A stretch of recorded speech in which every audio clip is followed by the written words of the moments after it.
Alaska malamuut. Koera, kes eelistab oma päevi õhtusse saata pigem koos inimesega, naljalt ei leia. Teistest koertest või ka teistest loomadest pole tal üldjuhul ei sooja ega külma.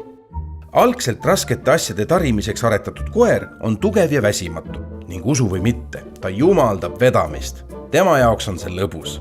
Ürkse töökoerana peab ta vastu ilmatuma pikki teekondi. Arusaadavalt on igapäevane trenn tema jaoks hädavajalik. Kui ta ei saa piisavalt liikuda, muutub ta rahutuks ning destruktiivseks. Ta armastab külma ilma ja loomulikult lund. Tema topeltkarv on nõnda efektiivne, et see sõbrake kannatab õues elades välja ka kõige pakaselisema ilma. Tema kaitsev kasukas vajab küll iganädalast harjamist, ent suuremat muret sellega polegi. Huvitav teada, Alaska malamuudi ajalugu on äraütlemata väärikas.